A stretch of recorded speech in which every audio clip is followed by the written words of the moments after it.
Qu'est-ce qu'un gauchiste? Qu'est-ce que le gauchisme en fait?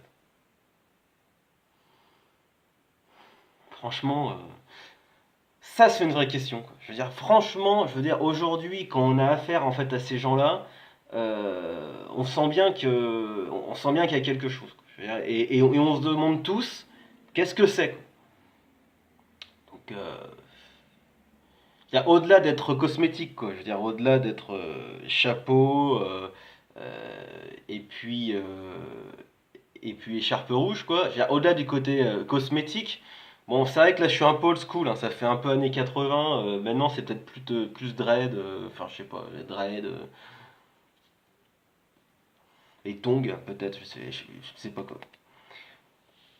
Mais qu'est-ce que c'est, quoi? Enfin, je veux dire, c'est pas juste des jeunes, quoi. Enfin, je veux dire, c'est pas juste des. Il y a un truc de plus profond, quoi.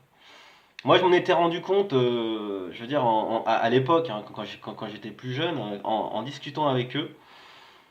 Parce que je me rendais compte en fait que, en fait, au bout d'un moment, enfin je veux dire, au bout d'un moment, quand dans la discussion, en fait, il y avait vraiment un problème, enfin c'était métaphysique quoi. C'est-à-dire que par exemple, moi, au bout d'un moment, ça, je disais que c'était un briquet quoi. Et lui, il me disait en fait, c'était une panthère rose en fait quoi. Non mais on en arrivait là, dans le degré vraiment quoi d'incompréhension et puis d'étrangeté. Donc en fait, je me disais vraiment. Là, c'est plus une question de sensation ou même de goût, quoi. Enfin, je veux dire, le mec, enfin, je veux dire, on écoute Mozart, t'aimes pas. Le mec, tu te dis peut-être il entend des notes quand même. Là, il y avait vraiment une différence. C'était rencontre quoi du quatrième type, quoi.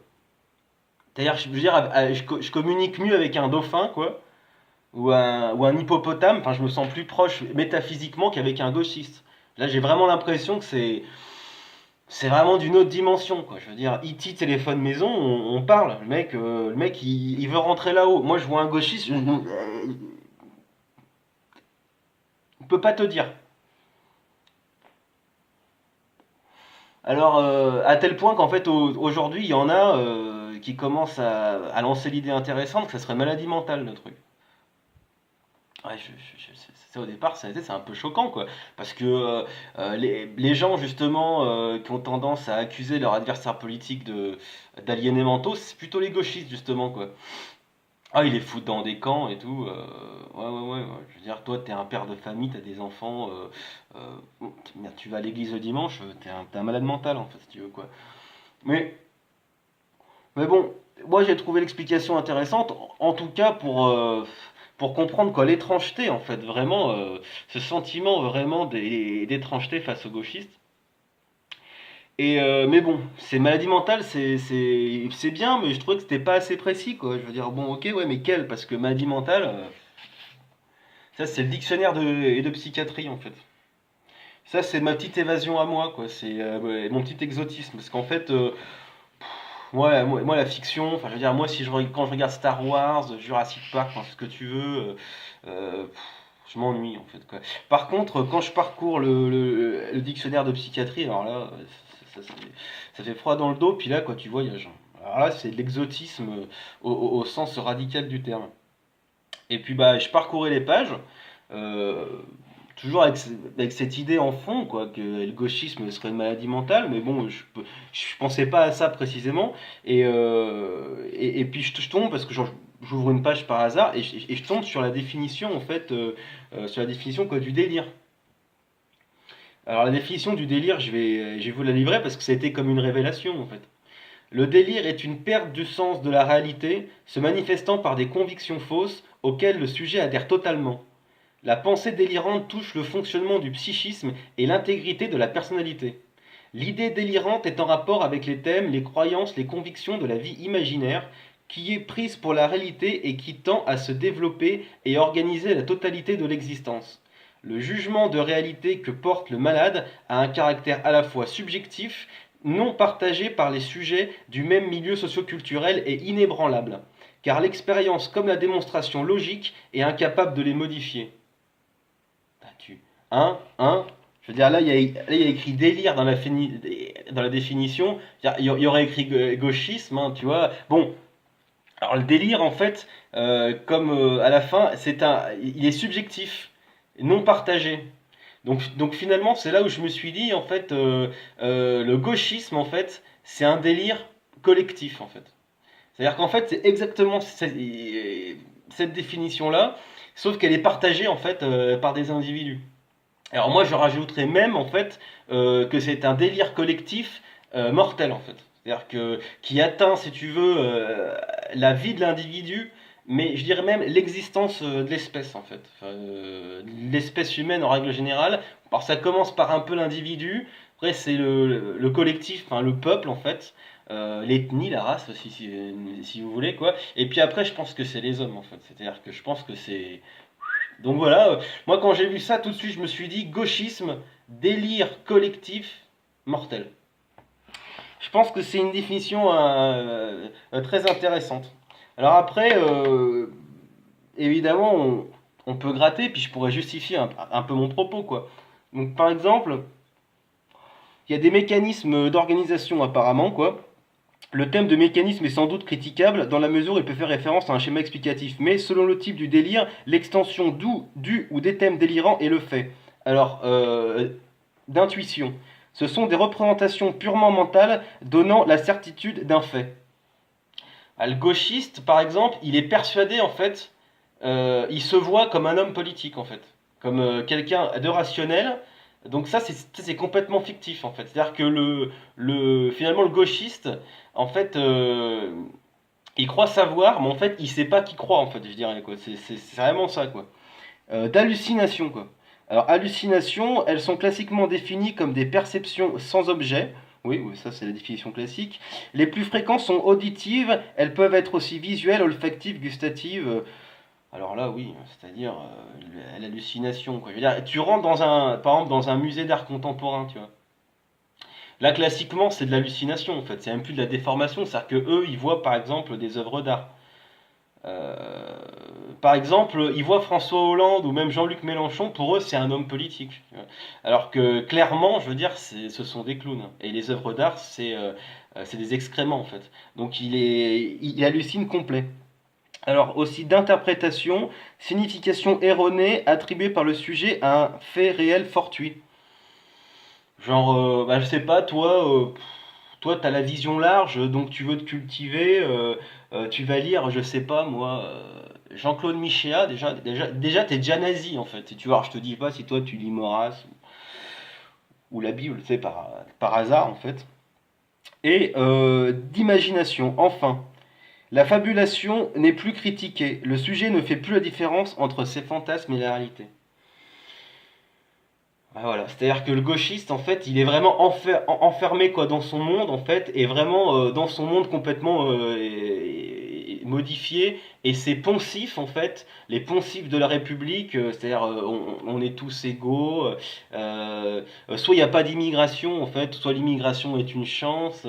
Euh, donc, dans l'impossibilité de communiquer, en fait, avec le gauchiste qui est finalement enfermé quoi, dans son monde, en fait. Donc voilà, après ils disent qu'il y a différents types de délires. Il y a l'épisode des délirants. Alors l'épisode délirant, on s'en est bien aperçu collectivement en fait en 2002.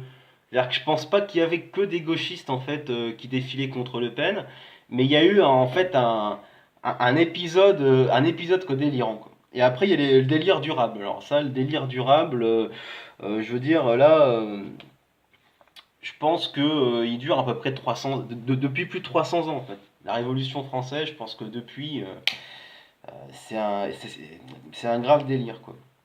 Alors après, on pourrait réfléchir sur les causes. Parce que ça, si on est d'accord sur le fait que c'est une maladie mentale, c'est vrai que sur les causes des maladies mentales, c'est compliqué, quoi.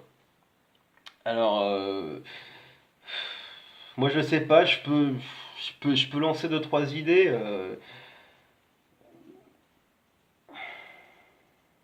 Déjà, on en revient, si on en revient en fait à l'étymologie en fait. L'étymologie en fait, ça, moi j'aime bien parce qu'en fait c'est souvent moi dès que je vois un mot, je vais vers l'étymologie parce que vraiment il y a plus on se rapproche de l'étymologie d'un mot et plus on voit qu'il y a une concordance en fait entre le mot et puis ce qui désigne en fait. Au-delà d'après les différentes utilisations qu'on peut avoir des gens ou, enfin, ou des groupes de personnes. Alors il vient du latin lira qui veut dire sillon. Delirare signifie littéralement sortir du sillon. Le verbe dérailler, utilisé familièrement, garde la trace de cette origine. Donc il y a vraiment quoi cette idée en fait de vraiment de sortir des rails en fait. C'est-à-dire que comme si l'homme était posé sur de bonnes rails en fait, anthropologiquement, qui pouvait être, si vous voulez, euh, je veux dire le bon sens en fait. Ce qu'il y avait en fait les principes qui commandaient, par exemple quoi d'avant quoi la Révolution en fait. Je sais pas, ou avant les droits de l'homme, avant les délires de la République et qu'en fait l'homme sortant de son rail en fait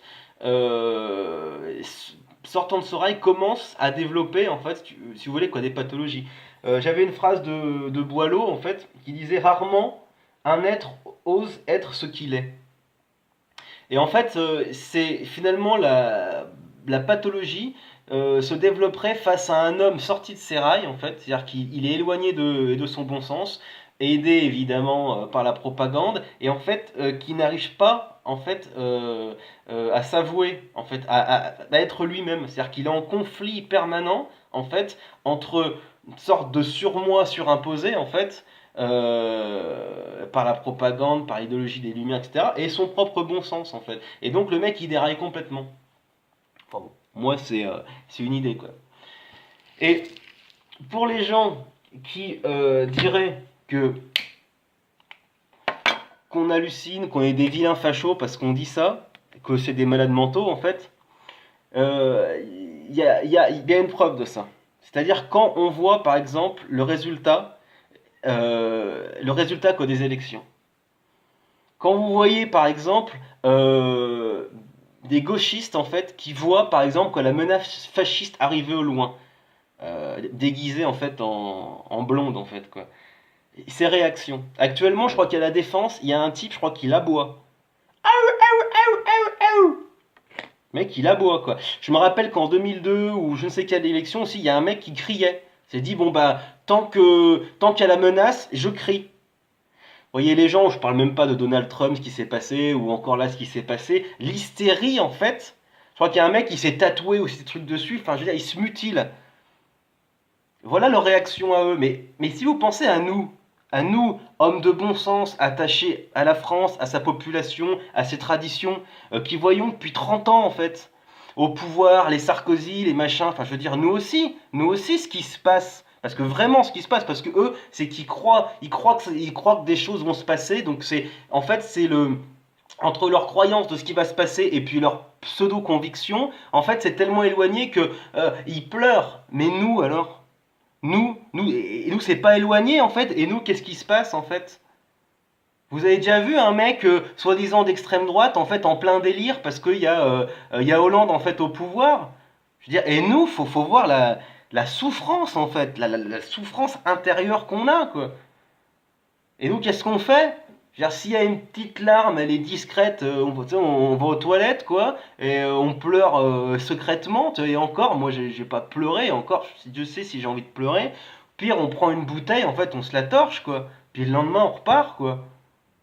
Donc vous voyez vraiment que cette affectation qui pourrait être l'argument, ça serait oui, mais c'est une déception, etc., ou une peur. Non, non, non, non, non. Non, les gens normaux, en fait, ils réagissent pas comme ça, les gars. Enfin bon. Voilà, moi c'est. Il y a une solution. Moi j'ai choisi le peine. La solution.